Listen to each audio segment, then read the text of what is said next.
Which of these is the worst occupation in anime? And these are pretty bad. Some of these options are more traumatic than having to sit through a season of Rent-a-Girlfriend. I made that mistake, and those are hours of my life I will never get back. The best job on this list is definitely the Marines. Unless you're working on the Grand Line, the majority of your work is relatively smooth sailing. I mean, just look at Captain Morgan. He got a little bit of clout, became a captain of a Navy base in some backwater village in the East Blue, and had his subordinates building statues of his average existence. That level of political corruption would normally take decades to build, and what's even better is that he argued that claim in the name of justice. Being a Yamada executioner is a pretty tragic job, and that's because it's the definition of I had no idea what I'm getting into. You're basically a walking talking Grim Reaper, and being responsible of sending others to their deaths is a pretty dismal existence, just like being a Dragon Ball fan hoping for a new season of Super and getting Daima. But then you're tasked with going to some unknown island, partnered with some of the worst criminals in history, all to stand by while they search for an elixir of life which might not even exist. And then when you arrive on the island, you enter a world that can only be described as a hell's paradise where you will most likely die. It's almost like you got punished for crimes you didn't even commit. But since there are some executioners that didn't get that fate, there are still worse options. Now, being a Jujutsu sorcerer is also a pretty terrible job because basically if you aren't strong enough, you are most likely going to die and all your friends will probably die as well, which is equally depressing. And even if you're strong, your life isn't guaranteed. Even game-breaking bugs like Gojo took the L, and because he was the strongest, he carried the burden of keeping the Jujutsu world in balance. Your bosses are assholes, they treat you like you're expendable because you essentially are, and they might even turn on you if you become an existential threat to their ideal world. But then again, if you take the Yuki or Mei route and only focus on money and freedom, you can avoid some of these circumstances, and overall your chances of living are better than the other options. Now, being a Demon Slayer or Hashira is definitely one of the worst options on this list because it's a job that pretty much guarantees a death sentence. With the amount of near infinite demons that you are slaying, it's literally just a matter of time until you go up against an upper moon and kick the bucket. But there is one giant positive about being a Demon Slayer, and that's Mitsuri, which is all the motivation I need to become a Hashira. この里には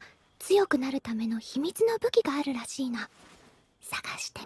Not to mention, her love-breathing techniques sound like something that you would find on the 34th rule if you catch my drift. There are definitely worse ways to go out, and if I had my choice, it would be with Mitsuri. And that's why, hands down, the two worst occupations in anime are either Devil Hunter or being a member of the Survey Corps. You know the jobs are bad when being a regular citizen isn't even that much better. Most Devil Hunters die within a year of joining public safety. It doesn't matter if you have experience or strength, eventually you're going to meet your demise. And if the ending of Part 1 Chainsaw Man proves anything, it's that fact. Moreover, you have to deal with overpowered devils of destruction like the Gun Devil, which can decimate millions within minutes. Makima isn't even enough motivation pushing me forward to take up this career path, and that's saying something. And the scouts are just as terrible. Yeah, swinging around on ODM gear would be pretty cool, but it's not that fun when you get devoured by titans like Luffy with meat. I think Return to Shiganshina paints this picture pretty well. Hundreds of scouts went off to the hills, and like 7 survived because they had the plot on their side. I don't care how nice the idea of freedom is, you could pay me millions of dollars and I would never actively join this unit. But comment below your thoughts on these takes and what would you choose, and I'll catch you in the next video.